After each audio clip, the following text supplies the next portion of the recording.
Okay, every day is another chance to get it right. And seeing as how we are doing everything we can in our power to keep the energy up, keep it moving, keep it positive without being naive or corny, and just try to temper down the negative expectations and try to let these delightful snacks that some very smart and committed and passionate people created for the enjoyment of the general public, myself being a member thereof.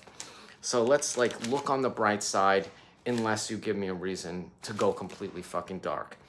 Now we are continuing on with our little onion rings series. This is the second episode. We did the Calbee America onion rings, which were absolutely delightful, I must say. Perhaps I was just in an agreeable mood, but they did what they needed to do. Something about these corn-based snacks, they just have a substance to them that just carries flavor quite well, and they're satisfying to consume. Today, we are sticking with America, and we're going for something absolutely classic, and this is just regular-ass onion rings by Wise. Now, this is odd. 200 plus episodes in, and I've never done a bag of chips from Wise, as far as I know, even though it's like a ubiquitous brand, at least here in New York. What I didn't know is, like, when I was a kid growing up, this was it. You know, I went to the little candy store where I used to buy my Star Wars comics and my Hustler magazine and my Wacky Packs and my snacks, and it was all Wise chips. I think they might have had Lay's, but I was always attracted to the Wise brand for some reason.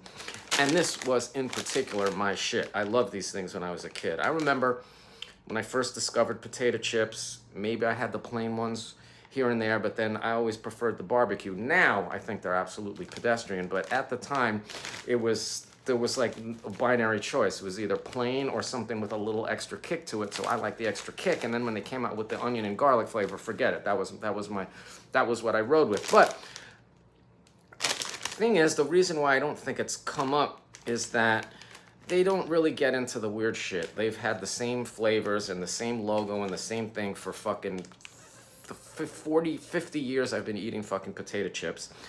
And they've never done anything offbeat. So it just so happens that they lucked out and found a slot on this very important program because they made fucking onion rings. I didn't realize, because when I used to, you see them all over the place in New York City. I didn't realize that they were more of a regional thing on the East Coast. They're one of the earliest potato chip companies from Pennsylvania. For some reason, Pennsylvania was like really the ground zero, if you will, for American potato chips, and many, many brands that are still in existence today were founded in Pennsylvania. And this was in the 20s when you would still buy potato chips like freshly made out of like bins, or they would put them in paper bags and all that.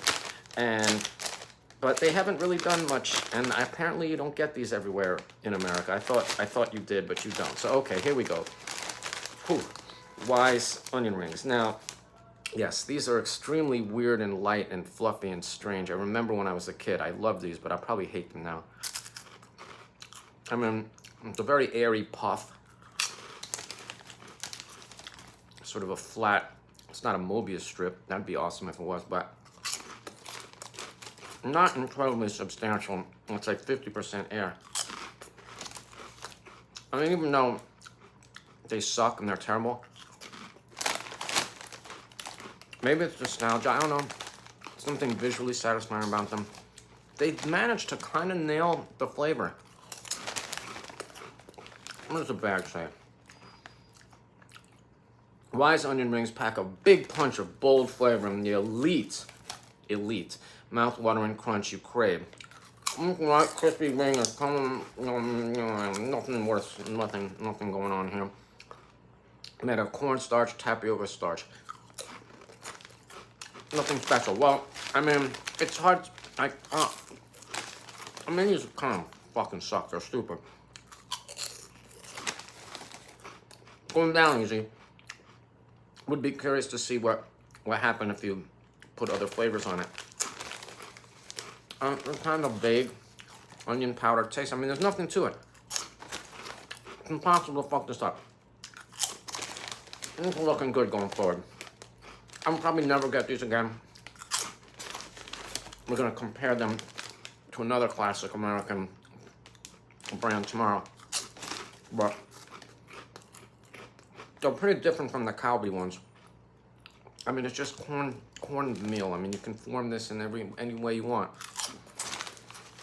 I mean, what more could there possibly be to say about this? I mean, even a learned, educated, and lettered man such as myself eventually will run out of astute, exquisitely expressed observations and commentary about something completely pointless and trivial as wise onion rings